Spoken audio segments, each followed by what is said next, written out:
बाद आपका एक बार फिर से स्वागत है सी न्यूज भारत में। इस बुलेटिन में बात करेंगे चौपारण की, जहां चौपारण पांडे 12 डिग्री कॉलेज निर्माण की गुणवत्ता पर उठे सवाल।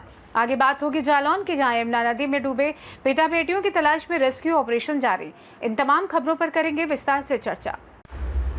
लंबे समय से चली आ रही मांग के बाद चौपारण प्रखंड के पांडे 12 में डिग्री कॉलेज की स्वीकृति जरूर मिल गई, लेकिन भवन निर्माण कार्य शुरू होते ही संदेह और विवाद खड़े हो गए हैं। अभी कॉलेज का कार्य धरातल स्तर से शुरू हुआ है और नींव डालने का काम चल रहा है। शुरुआत में ही निर्माण की गुणवत्ता को लेकर ग्रामीणों ने सवाल उठाने शुरू कर दिए हैं।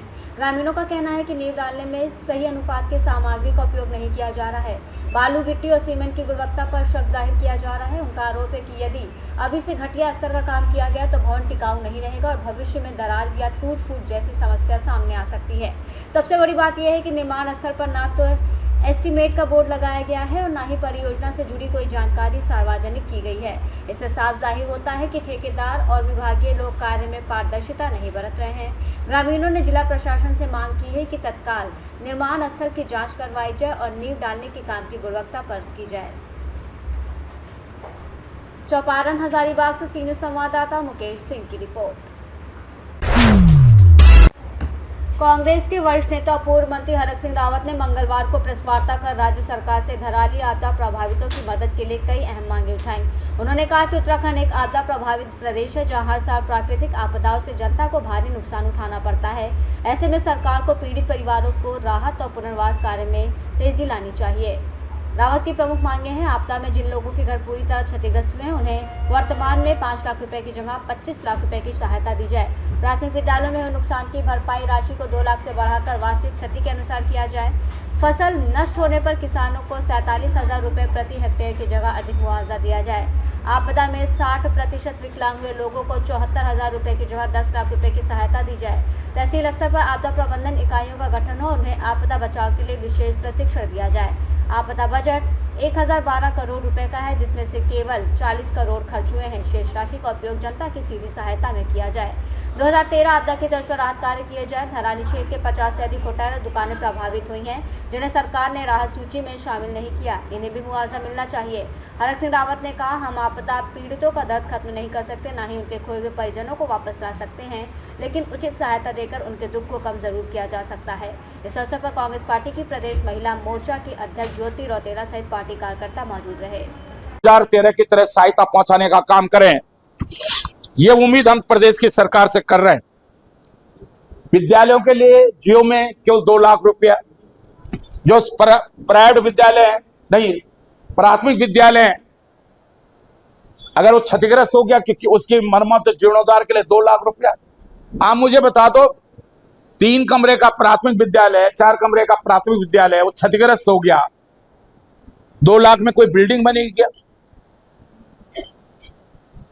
हमारा कहना यह है कि जितने में अगर 4 कमरे थे परामर्श स्कूल के भवन पर, वो 4 कमरे में जितने में बने, जो भी एस्टिमेट बने, जो भी कार्य थे, सस्ता एस्टिमेट बनाया उसका, वो सहायता दी, वो मदद की जानी चाहिए। स्वास्थ्य केंद्र, जैसे प्राथमिक स्वास्थ्य केंद्र है, गांव में होते हैं सरकारी, अब वो भी क्षतिग्रस्त हो गए, उसको भी 2 लाख रुपए उसके जीर्णोद्धार पे इस नियम के तहत दिया जाएगा। हमारा कहना है कि उसके लिए भी पूरी तरह प्रदेश की सरकार और केंद्र सरकार उस स्वास्थ्य केंद्र को बनाने में मदद करे।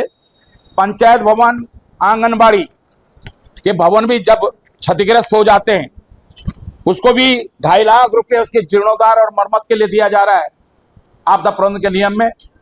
इस पर भी हमारी मांग है कि जितना भी उस प्राथमिक, उस पंचायत भवन या उस आंगनबाड़ी केंद्र को बनाने में जो भी एस्टिमेट है, जो भी खर्चा है, वो प्रदेश सरकार आपदा प्रबंधन से, केंद्र सरकार आपदा प्रबंधन मद से उसको। देहरादून से सीनियर संवाददाता प्रवचन की रिपोर्ट।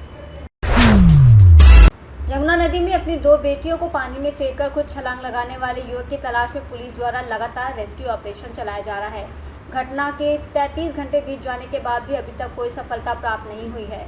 रामपुरा थाना क्षेत्र के ग्राम मड़ेपुरा निवासी रज्जन निषाद ने सोमवार को सुबह 9 बजे पारिवारिक विवाद के चलते अपनी 2 मासूम बेटियों को यमुना नदी में फेंक दिया और खुद भी छलांग लगा दी। जानकारी के अनुसार रज्जन की पत्नी मायके चली गई थी, जिससे वो नाराज था। पुलिस ने नदी में लगभग 3 किलोमीटर के दायरे में बड़े जाल भी डलवाए, लेकिन तेज धारा के कारण सफलता नहीं मिली। इस बीच ग्रामीणों द्वारा ये आशंका भी व्यक्त की जा रही है कि रज्जन का शव किसी पथरीली चट्टान की खोह में फंस गया होगा, क्योंकि मगरमच्छ घड़ियाल किसी लाश को नहीं खाता है। वहीं कुछ लोगों का कहना है कि नदी में मछलियों और कछुओं ने रज्जन और बच्चियों को अपना निवाला बना लिया होगा। सीओ अंबु सिंह ने बताया कि रेस्क्यू ऑपरेशन लगातार जारी है और गोताखोर पूरी कोशिश कर रहे हैं लेकिन नदी की तेज धारा बड़ी चुनौती बन गई है। फिर भी गोताखोर पुलिस, रामपुरा थाना पुलिस लगातार रेस्क्यू ऑपरेशन चलाकर पानी में डूबे युवक, रज्जन और बच्चों की तलाश कर रही है। सर, ये कल जोहिका पुल पर एक युवक और 2 बच्चियों के साथ में नदी में कूदा है। इसके बारे में सब क्या हो जाए? जैसे कि आपको पूर्व में बताया गया था, इसमें हमारी BSC की बड़ी कंपनी आ चुकी है यहाँ पे। इसके साथ ही साथ यहाँ के जो स्थानीय लोग हैं सभी की मदद ली जा रही है और निरंतर सर्च ऑपरेशन चलाया जा रहा है। जल्दी हमें सफलता मिलेगी। बाकी सबको सभी कल से आज से आपका रेस्क्यू चला भी है, कल भी चला था रेस्क्यू। अभी इसमें कितनी सफलता मिली है? अभी हमारी टीम लगातार लगी हुई है और हम निरंतर ये ऑपरेशन चलाते रहेंगे जब तक हमें कोई सफलता नहीं मिल जाती। Thank you. जालौन से सी न्यूज़ संवाददाता निखिल तिवारी की रिपोर्ट।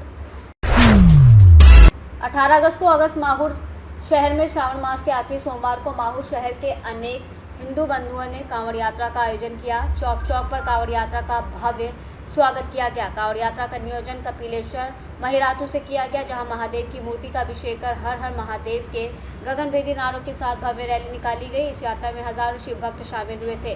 पुरुषों और महिलाओं ने इस कांवड़ यात्रा में बड़ी श्रद्धा के साथ भाग लिया। हर हर महादेव के जयघोष से पूरा माहौर नगर गुंजायमान हो उठा। माहौर के भारतीय जनता पार्टी के नगर सेवक गोपू महामुले, नंदू जोशी, सदानंदपुरी, पद्मा गिने, यवतीकर, बालाजी जेठवार, विनोद सूर्यवंशी, विकी सूने, मंगेश सूर्यवंशी, शर्मा, सोनू चौधरी आदि शिव भक्त मौजूद थे। नांदेड़ से सी न्यूज़ संवाददाता गणेश की रिपोर्ट।